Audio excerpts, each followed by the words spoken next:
the life force of your bond. A power like life itself, unseen for generations. A dyad in the force. Welcome everyone to another episode of DYAD in the Force. It's a very special episode 113, I believe, due to scheduling conflicts. We could not be live. When you're seeing this, we would have been live for DYAD in the Force. But this is a very special pre-recorded episode for you guys. We would like to welcome Anne to DYAD in the Force. How's it going, Anne?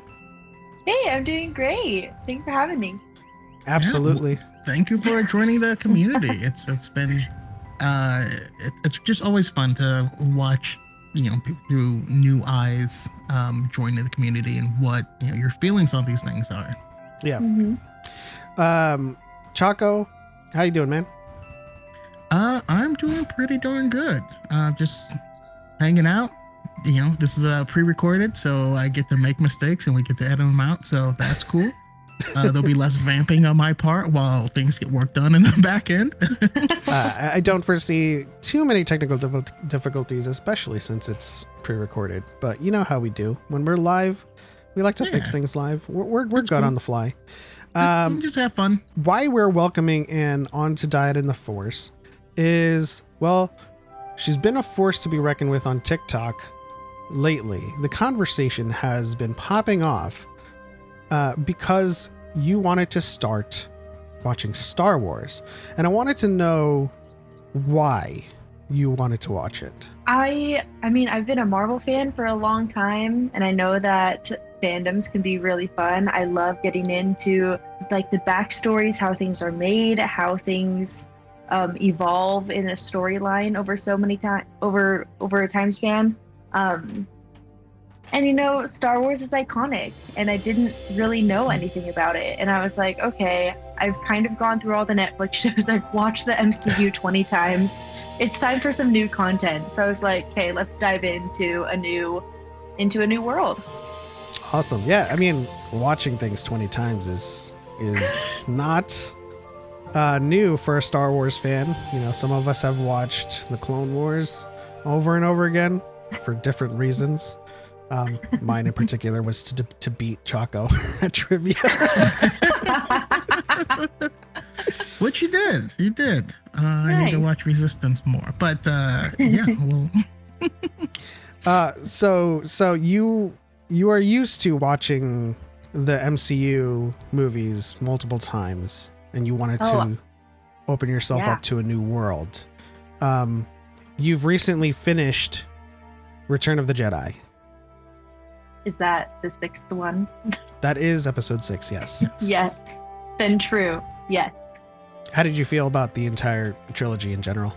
It was very interesting to see just the evolution of like the timeline and being able to put things together. I think that the first movie, because I was watching it with my friend M, and she told me that originally that was just supposed to be like the first movie. They didn't know if they were going to do more, and so it was like wrapped up with a nice pretty bow at the end. I didn't feel like there were a ton of like loose ends to tie up or anything like that. So then to see how the story was built through that was interesting to see in the second one and then the third one that I just watched today. Okay. Can I ask which of the three is your favorite so far? Gosh. I really liked the first one. I mean, I feel like I was familiar with scenes of episode 6. And so that was a little bit, I don't know if it's just because I loved the Ewoks and those were like something that I knew from Star Wars. And I was like, oh, those are adorable. They're from Star Wars. So there were some like familiar scenes in that. I really liked, I think I just really liked the first one, just getting to know everyone and seeing how it all started.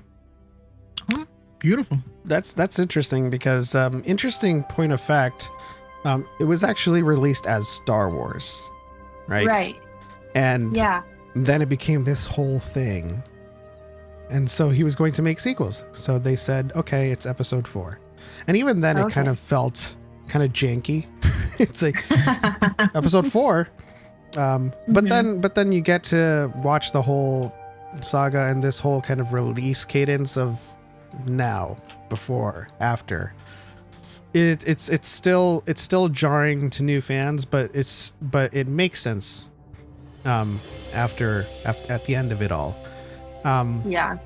And I've been learning a lot just from all of the people that are trying to guide me in this journey. Every single day there's new comments about like, oh, well, like, did you know this? Well, did you hear about this? The whole set is made out of Battleship, and, you know, fun things like that. So I feel like I'm learning a lot even every day just with people in the comments that are like, oh, well, you gotta watch this. You gotta look into this. Did you know this? And so that's been really helpful as well to kind of like learn more of the backstory as I'm going through it and just getting into it. Okay, because I stopped commenting because I didn't want to be like overbearing or overwhelming, because I saw there's a lot.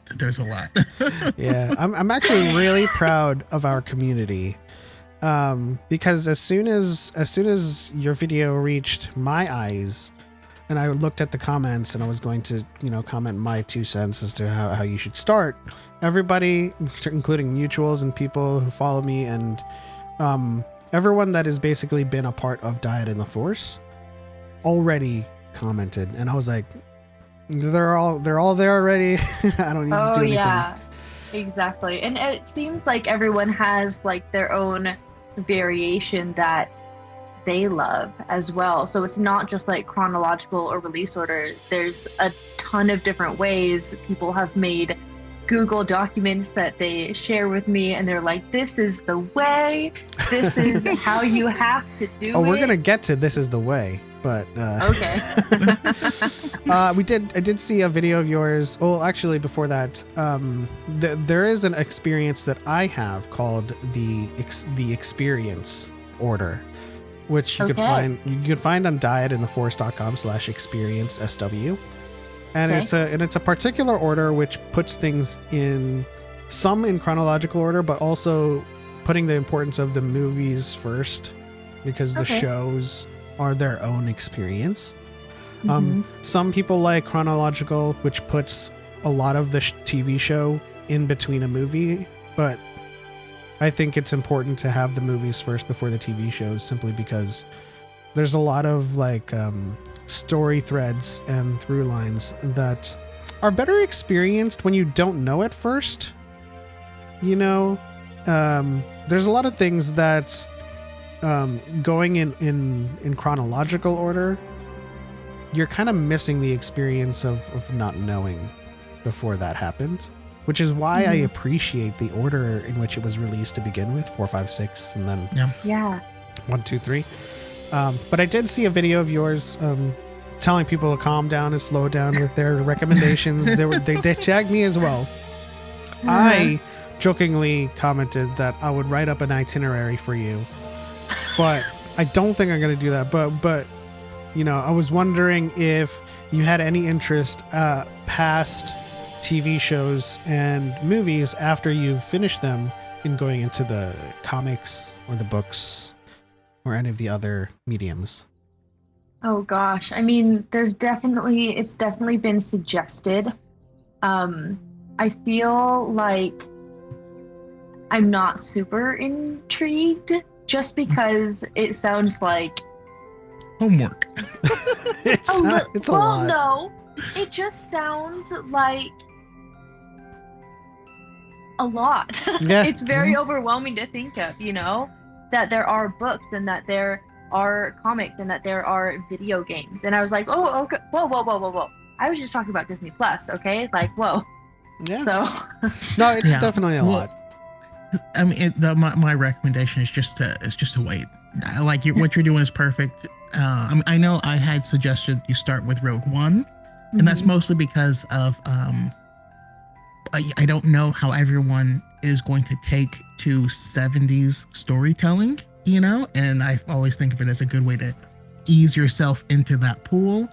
But if you're cool with jumping all the way to the past, then that's awesome. You're doing great, you know, as is.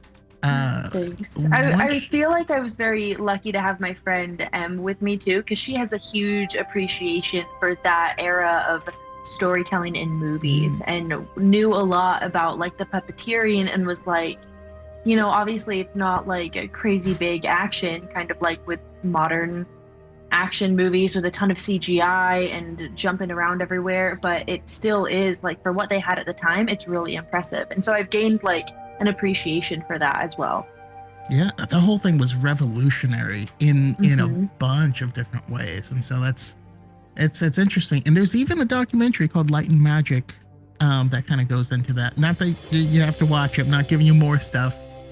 No, but someone mentioned that, and I was like, because that's one of my favorite things about getting into movies and universes like this is the behind the scenes of how they made it. For instance, it was unheard of to not have the names of the actors and stuff show up before the film starts, right? Uh-huh. And they weren't allowed to use like the Actors Guild because George didn't want that. He wanted the movie to come first. And so there's things where he literally had to recontextualize how he just went rogue against the whole film industry. Yeah. And after seeing what he did, the whole film industry shifted to follow him. But it's just really fascinating how all of the stuff was just, he just got a whole bunch of random young people who were like, you're unable to hire them in any other things, told them, this is my vision, figure out a way to make it work. And then they all did. It's really cool. I think you enjoy it. Mm-hmm. Exactly. I have a feeling that after you're done with the trilogy, you're going to want to peek into some comics. That's my feeling. After, what do you mean by the trilogy? Like the first one or the which trilogy? The whole saga. I feel like Okay, once gotcha. you finish 1, 2, 3, and then after that 7, 8, 9, depending on the watch order that you've subscribed to, you're gonna want to peek into the comics. Now there's admittedly there's a lot. It does feel like homework. We're not gonna sit here and be like, oh, you should read books 1, 2, 3, and then 4, 5, 6, and 7, and 8, and then the Thrawn trilogy, and then all of that. No. This is it's all based on everyone's interests. We have a lot of people who are big Thrawn fans and have read all those books. Big Clone fans, and there's books for that. Big Padme fans, there's books for those. But the good thing about some comics is that it takes place in between the movies.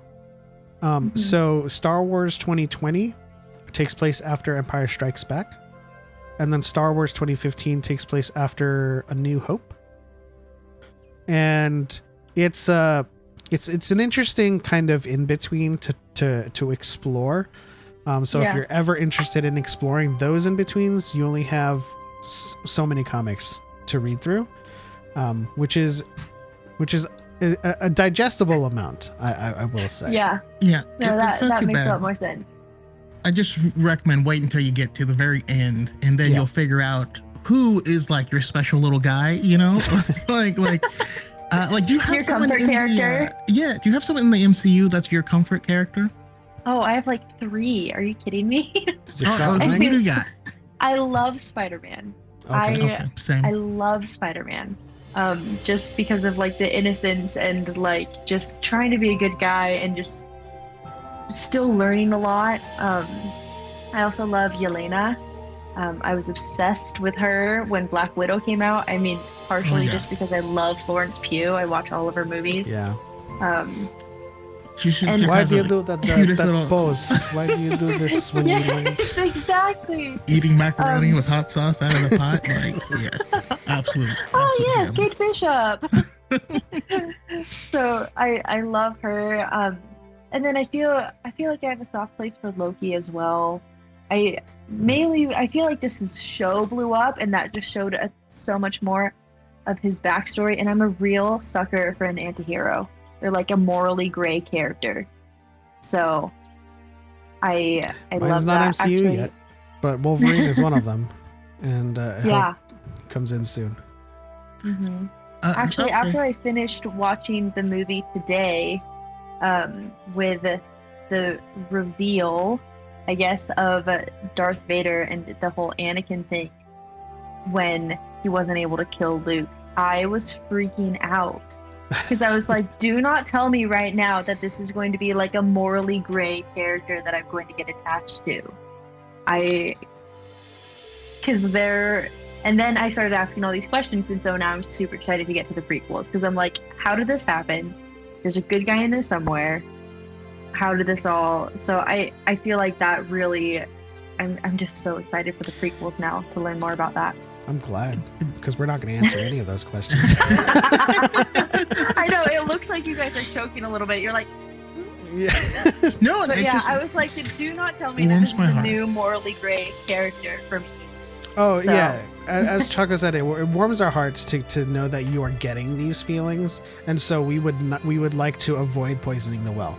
We want you to watch the prequels and just watch all of these movies and get to know these characters and follow those feelings that you have for Mhm. these characters and kind of discover what they mean to you, because Anakin means a lot of things to a lot of different people. Luke means a lot of different things to a lot of different people. So, everyone's different in the community. I've learned that much. and I would also say, to keep that in mind with, because there are going to be people out there who are going to try and steer you into their Yes. thing, I just want you to enjoy what you enjoy, and we can talk at the end, but it's cool because you're a huge MCU fan, and so much of the MCU and this type of storytelling is done by people who were inspired by Star Wars to tell these stories. I'm Yeah. sure you're aware of, after Empire, we saw Luke get his hand cut off. And that's exactly why someone loses a hand in every in every movie single in every MCU movie, yeah. yeah, in phase 2, yeah. So it's just there's Mhm. always just like little cool ties. So I'm excited for you to get to that. Did you feel like Luke Skywalker had some of that Spider-Man energy in him? I think definitely in A New Hope, for sure. I remember like when he's first in like one of his first scenes, he's like flying around his little rocket ship, and I was like, hold on a second. How old is this kid? Is he a kid?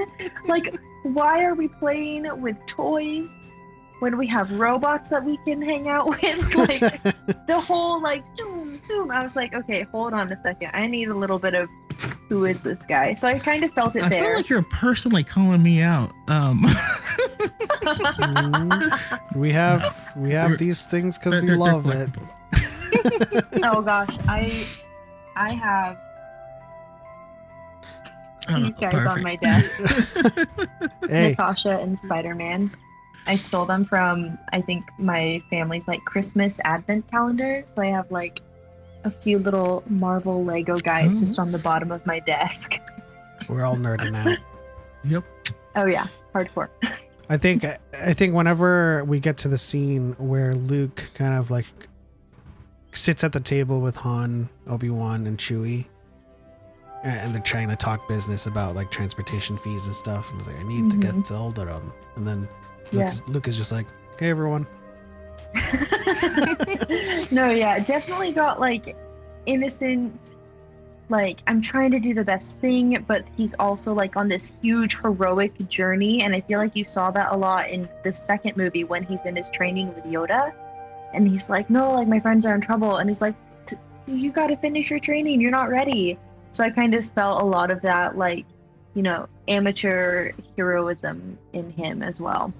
Just another Spider-Man parallel, right? Because we had Civil War, where he Mhm. says, "You remember that old movie, The Empire Strikes Back? How did that hit Mhm. you?" I loved it. Because you gotta, like, my background of Star Wars is whatever Tom Holland said, whatever Spider-Man says in the MCU. So, like, building the Death Star, and, like, remember that super old movie with the tall walking thingies and things like that. And, like, my only other exposure was, and I mean, I don't know how people will react to this, but I played the Lego Star Wars video game with my brother all growing up. So I knew characters and I knew scenes, but I didn't know any plot or like what was going on. So I know like people are familiar in as characters, but I don't know their names and I don't know where they're from or what they do. That's awesome. I love that entry point too. like watching that in Civil War and not knowing what that scene is in Star Wars, and then you watching it for the first time, and you're just like, oh my gosh, that's what Peter Parker meant, you know? Exactly. For I you, was like, it I is a super finally old get movie. it. And for us, we're like, how dare he call it an old movie, even though it is 30 years old. Oh man. Oh, yeah, exactly. So I have to know, what were some of the highlights from each movie that kind of stuck with you? Like a particular scene from each movie that just kind of made you feel the things that you feel. It made me feel the things that I feel. Well, I made a video kind of before going into this of like spouting out random facts that I knew about Star Wars, or that I thought I knew about Star Wars going into it.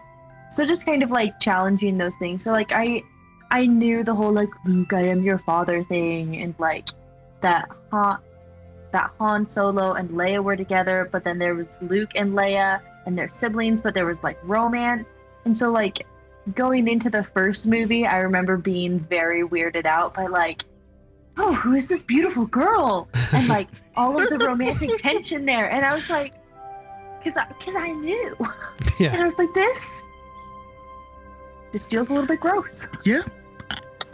She keeps kissing them over and over again at different parts, and you're like, can you stop? This is... Exactly. And I was like, when did they decide to put all of like the family relations in there? Was that not until the third movie when they actually announced it? Was that like, did George Lucas know that going into the first movie and then just like did it anyway?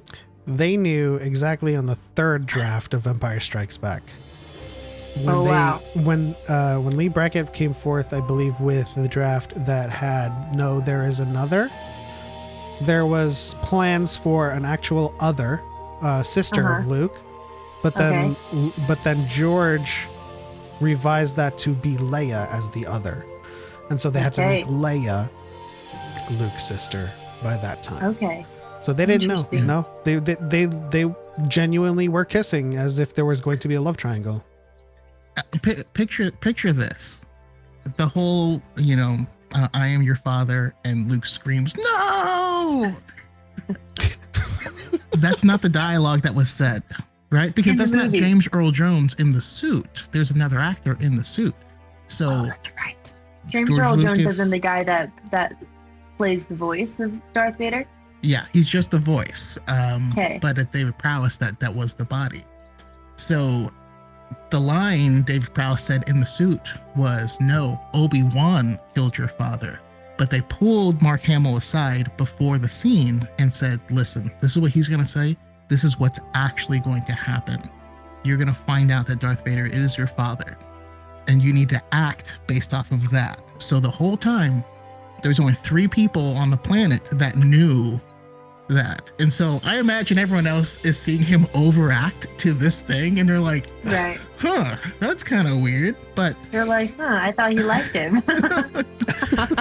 there's always cool behind the scenes stuff like that, Oh, yeah, I love that. See, this is the kind of stuff that I like live for. Is like you see the movie, and then I want to know what's going on while they're making the movie and how they got to all of these different decisions.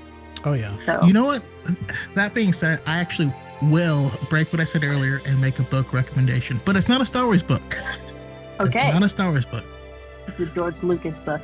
There's a book called The Princess Diarist, and it's the last book that Carrie Fisher wrote before she passed away. Aww. And if you get the audiobook, she reads it herself, but she talks about that time period and what was going on with her and in her life.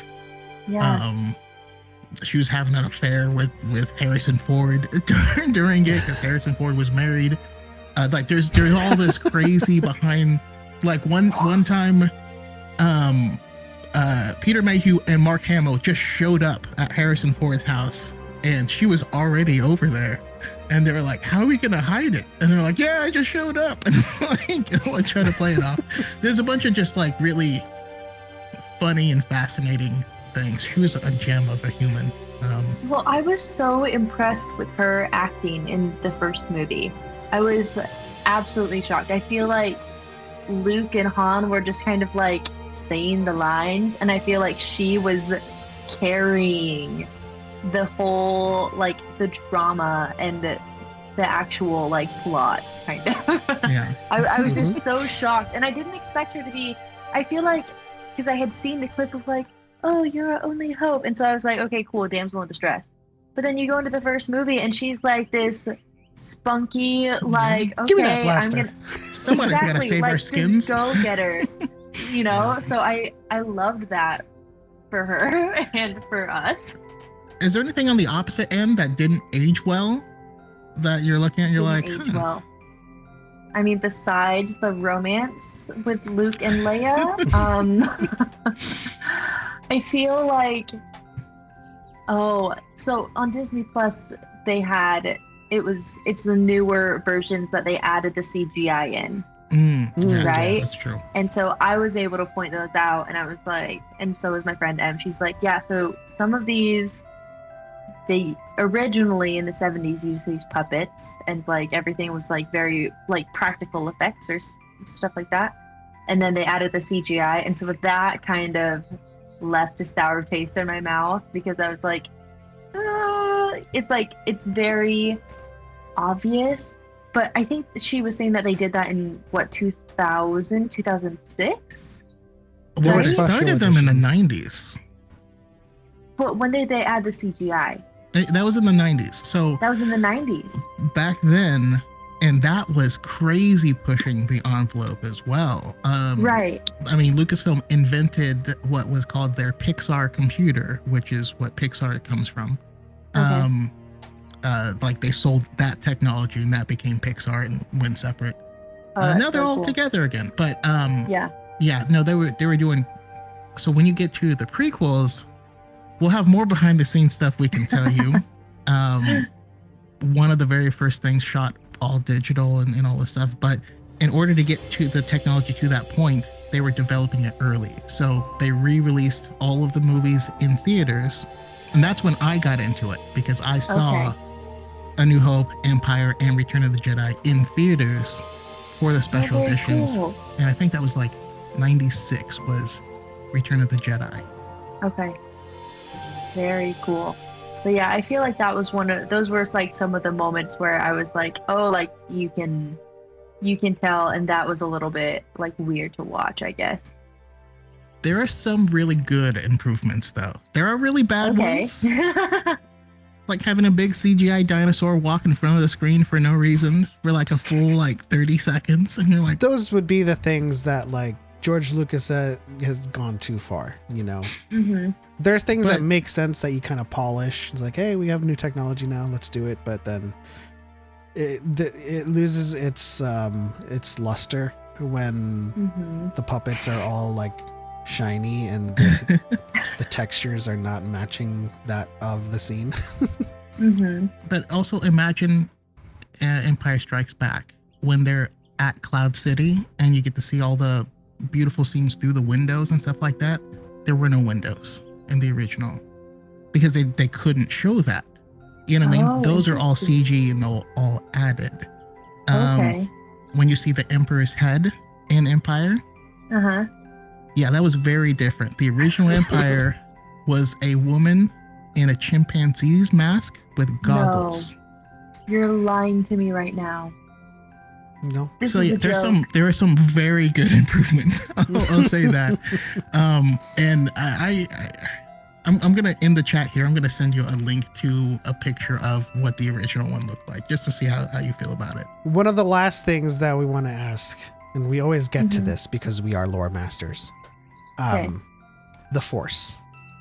The Force. What did you think about how it presented itself, how Obi-Wan did it in the first one, and then how it continued with Yoda in Empire, and then what Luke was experiencing in Return of the Jedi?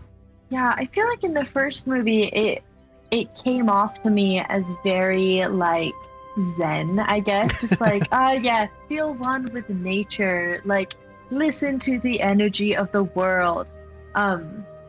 And so that was very interesting. It seemed very like yoga, meditation, kind of like finding your inner self kind of thing. I was really shocked, and I think I mentioned this in my first movie reaction, but I thought that it was kind of more of a like you can move things around without touching them. But then so when Obi-Wan like uses it to like change the clones' minds, I was like, hold on a second, was that the Force? Like, did he do that? Like, so I feel like I'm learning throughout the movies like kind of the evolution of what that means, because it looks like it can do a lot of different things, and also how it like, and they really pushed this I think in the last movie, but just like how it tied Darth Vader and Luke together, as well as with Leia as well, just like being able to kind of like communicate and being able to like feel each other's presence. So that's one that I learned today. That's good. I mean, hey, I think you're leagues ahead of some people in the that side of the community. If I had to do a Marvel comparison, and also I put the link in there if you can see it in in a little chat for here. But if there was a Marvel comparison to the Force, I would say it would be the Eternals. Because it's not a superpower inside of the person, it's an energy field outside of them that they're accessing. Right. So it's shared between everyone and everything. So I think that might make things make more sense. No, yeah, for sure. I do find it interesting that you initially saw the Force, or what you were seeing, as an evolution of what it can do, because there are some people who just don't like change. And they don't like new things in the Force, and we like to say the Force is a Deus Ex Machina. It is a plot device, and once you say, "Well, that's impossible. We've never seen the Force do that," you've kind of lost. You're kind of lost. You have to be able to update your lexicon at that point. The Force is ever evolving, and we still don't know anything about the upper limits of the Force, even as far as we are in the whole story, you know. And I do think it's a very interesting plot device. I like that you said that. Yeah, I mean, a ghost shows up out of nowhere and tells him what planet to go to next, and you're like, that's on the nose, but I like it. It's cool. You will go to the Dagobah system.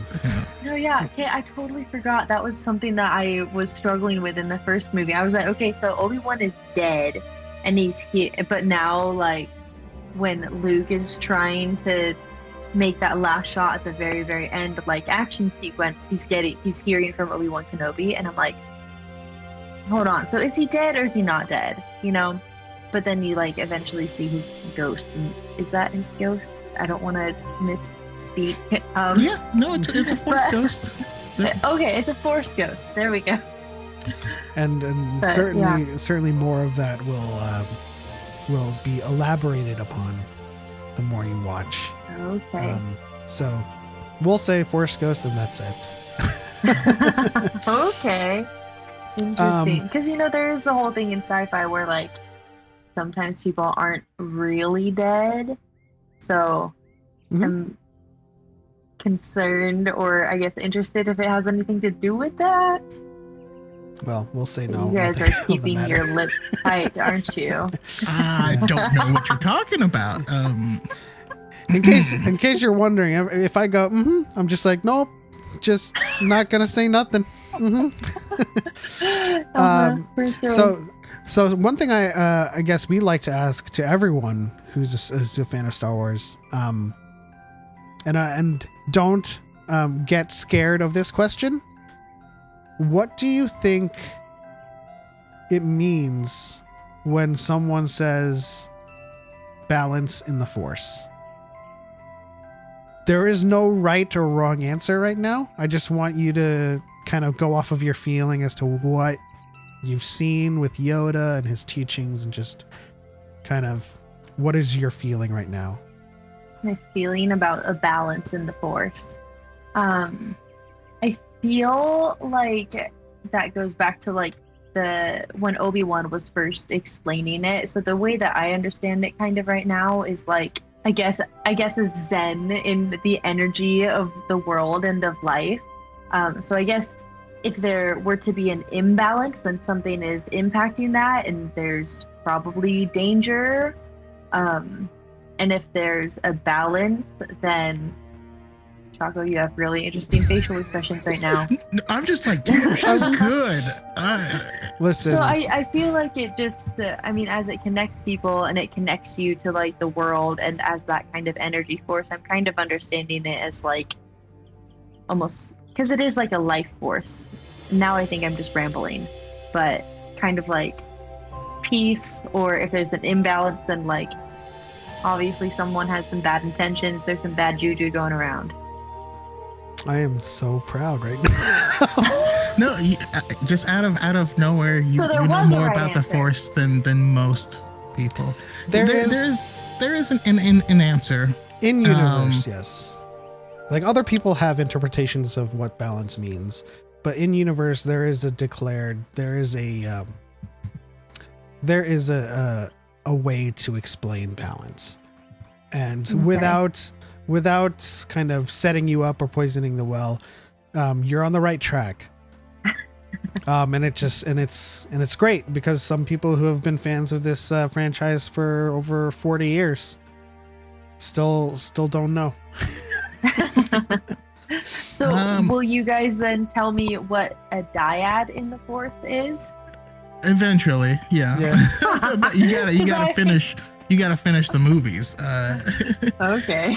But that being, I kind of chuckled when we played the intro sound, and I'm like, she's not gonna know what any or who's speaking or anything like that. So it'll be fun to once we get there. But just treat it as the Civil War moment. You know us as the dyad in the Force. When you watch the rest of the movies, you'll get to that moment. You're like, that's what it means. Well, I didn't know that it was like a Star Wars related, I guess. Because I was looking at your guys' like YouTube page and your content and stuff, and I was like, this has to be like it says the Force, but what? Mm-hmm. And actually, when I was typing in dyad in the Force trying to find your page, links to I think the later movies were coming up. I didn't watch any of them. Okay. But I was like, okay, so this has got to be something that comes from later movies, I guess. Mm-hmm. We will talk about it once we get there. So definitely looking forward to it. I'm curious if you had a similar reaction to me. I always laugh hysterically when Yoda first shows up and he's acting like a crazy little senile little imp. I'm curious how you felt with that. And after such a serious movie that was A New Hope, seeing a grown man act with a puppet and a robot for like half the movie. I guess I'm able to like suspend my disbelief enough to believe that he's acting with real things. So that is an excellent point that really shows Mark's acting, I guess. But yeah, meeting Yoda for the first time was I was having a really hard time talking to Em about it because I was like, what is that? Is he high? What happened to like the wise? Yes. Like, what is the do or do not? There is no try. I think my dad said that to me growing up or something like that. It's one of the quotes that gets thrown around. But upon first meeting him, I was like, okay, so this is a gremlin. What happened to like the wise guy that floats and it is like a really good Jedi master kind of thing? So we eventually got there and she was like, well, what if this is like his defense mechanism? Like for meeting a stranger, he didn't know who Luke was. And I was like, okay, fine. I didn't like it. It was very uncomfortable. So since you behind the scenes a lot, yes, he is high. Just a general trivia here. The stick, his walking cane, is something called a Geimer stick, and he nibbles on it And Do you have a video of that I may have looked at? It is my most viewed video on my channel. Okay, gotcha. And it's got like, you know, healing properties and like kind of pain relief. It's kind of like Vicodin, and you know, just like chewing on it. And you know, I like to think that explains his, you know, his kind the of opening behavior. scene with him. Yeah. I was really shocked in the beginning of the third movie. It felt like a completely different style of movie when they're all in like Jabba the Hutt's palace. Mm-hmm. That was hard to watch. I felt like, and let me explain. That felt like some guy's random spicy fantasy. Sometimes it'll feel that way, yes. Yeah. Like there were lots of chains and tentacles everywhere, and it was very uncomfortable. So eventually, then they make it to like the cute little like Teddy Graham forest moon. So then it felt better. But man, that the first part of that movie when they're saving Han Solo, I was like, "Are we done yet with this slimy slug, dude?" That's fair. There was some awkward thing. Actually, well, all the way back in A New Hope, George told Carrie Fisher that she couldn't wear undergarments because there was no underwear in space. That was a thing. So consider that in the overall picture. But I'm also curious what you thought of, well, two things. The overall plan to save Han, because there's been a lot of conversation lately about how if it was a good plan or if it was insane. And then secondly, having seen these three movies, do you see why so many people love Boba Fett, or is that still a mystery to you? Okay, so it took me so long to figure out who that was. Right? When he first showed up, because I think he shows up in the second movie, is like his first introduction, and I was like, "Is that the Mandalorian?" And she's like, "No." You guys are. It's okay to be embarrassed by my answer. It's fine. But I thought that it was the Mandalorian, so I know that he has like his own TV show. I guess I think that he. I mean, nothing really struck me as super cool about him. It kind of just seemed like a side character. I don't know. Is that the wrong answer? No. That's that's all we had seen of that character for decades. So all the people who are super fans and like were super excited for him, all they had ever seen was just that. That's exactly how I felt for 40 years. I don't know why this man is popular. Okay. So, yeah, he was a side character to me. But then it looks like he got gobbled up by the sand monster, or did I miss these things? No, he did. Right? So then but I know that there's a TV show of him, so that has to be like the evolution of him. And it does explain it in the TV show. Okay. Yes. Also, another thing that's better with CG is they gave the Sarlacc pit like a beak and made it look like a monster. Yes. Rather than just a big butthole in the sand. That's what it was for years. And you're like, I don't like it. Oh, yeah. Yeah. Oh, man. It was interesting, that whole sequence. The fighting really improved, though. And Luke is really an acrobat. He was doing all sorts of flips everywhere. So I was like, okay, that's very cool. I don't know where he learned that.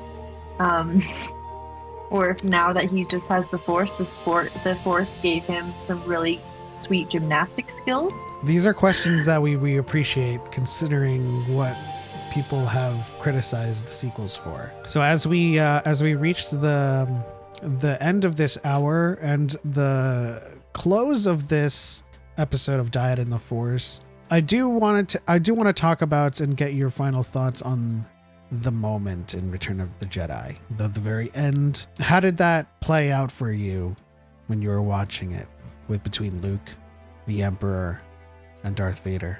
Oh gosh, that really, it was, gosh, you're putting me on the spot. I feel like that was the point where I was the most invested in the movie and in the plot.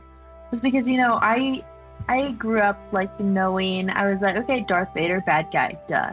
Um so I feel like just seeing that relationship, and also it gave me a better understanding, I guess, of what the dark side was, because the Emperor kept on talking about like channel your anger, use your hatred, like throw all of your angst and your anger and your rage into this fight. And I guess that's like succumbing to the dark side.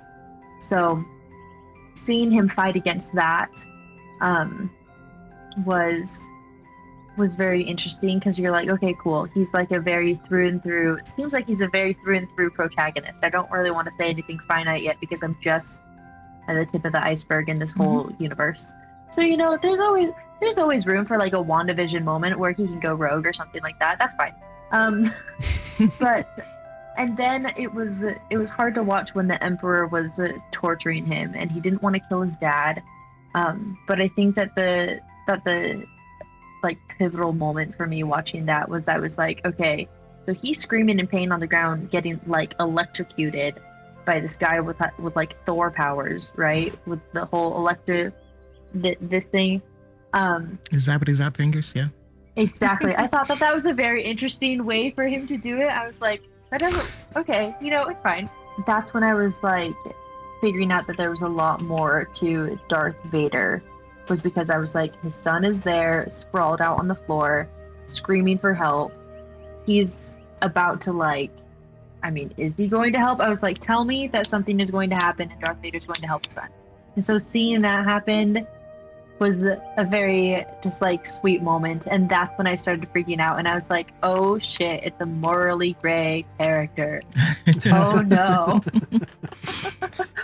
So I loved that part, and that's when I was really excited to see the sequels, especially with like the reveal with the helmet at the end, which looks like he was in a rough state. How did he get there? I have lots of questions about Darth Vader, so I'm excited that the prequels go into Anakin Skywalker, right? Yes. Like, you guys can say that much, right? Yeah. I mean, just like Luke is the protagonist of this trilogy, the prequel trilogy is about Anakin's journey, right? Sequel trilogy is about Rey's journey. So, oh yeah. So but you seem to have like a really good like understanding already, and are viewing and judging everything fairly based off of what you're seeing, which is awesome. And you even got that. I mean, that was George Lucas's plan. He wanted this big, imposing, scary person that when you take off the helmet, he's really just this pathetic, like he wasn't doing too well. And so you're going to find out that was all kind of a facade that he had to do. So, you're picking up on all this really cool stuff. I checked out this, the picture that you sent me. That's why my screen's going huge. But that is a absolutely terrifying lady in goggles. Yeah. That's not what I was expecting. that's what I grew up with, seeing all the time. Originally, different voice and all that stuff. There were, when they're in like Jabba the Hutt's palace, and also when they were like in the cantina bar with all of like the different aliens and stuff, I could not tell if, I'm having a very hard time knowing which ones are puppets and which ones are people with makeup on. That's good. Yeah.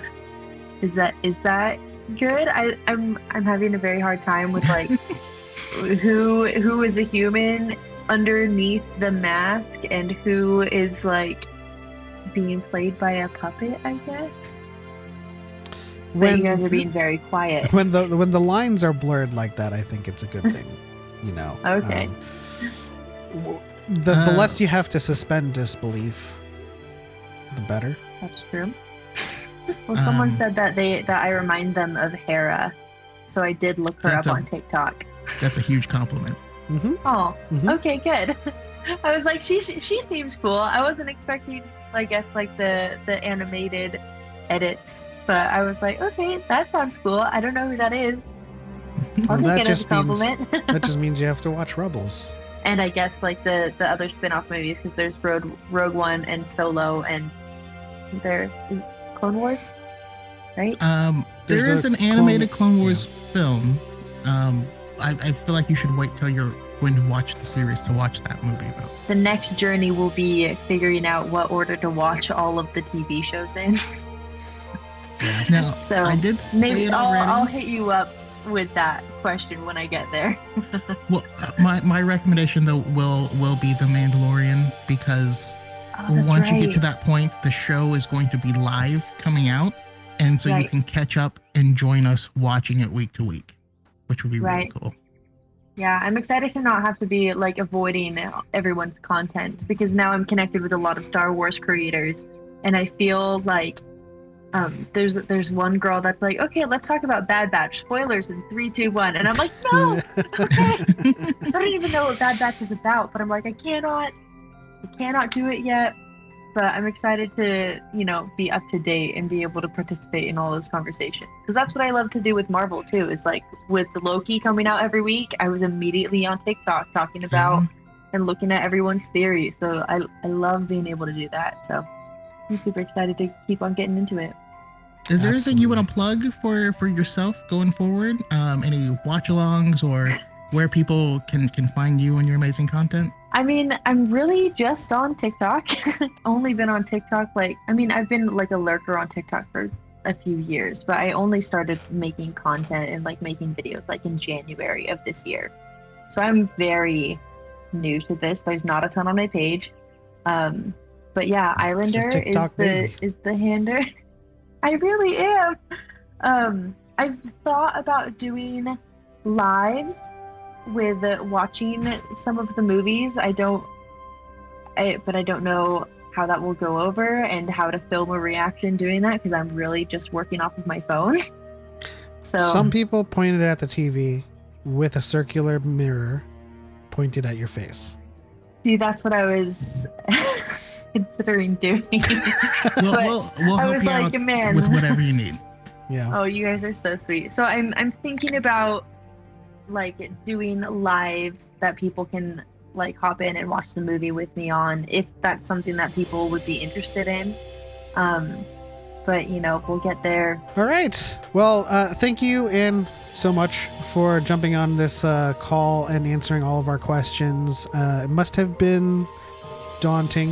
You must have been cautious, given the reputation of the Star Wars fandom. But as we like to say, there are more of us. Everyone is a Star Wars fan, and Star Wars is for everyone. We're going to be quick on the draw. Every time there's a new fan, we're going to snatch them up like, no, come to this community, protect them at all costs. I really have been so lucky to be getting so much helpful information. There were only a few people that were like, this is so stupid. How have you not seen this yet? And I'm like, okay, it's fine. But there's just so many people that are like, reach out to me. Like, there are some weird ones too that are like, we can make it a date. And I'm like, I'm married. Thank you though. That is so sweet. But just the helpful and just like the instant community was very overwhelming and very sweet. So I'm very happy about it. Well, I'm glad. Yeah. Already had official Star Wars comment notice you as well. That's pretty cool. Twice. Yeah. They still have yet to interact with me.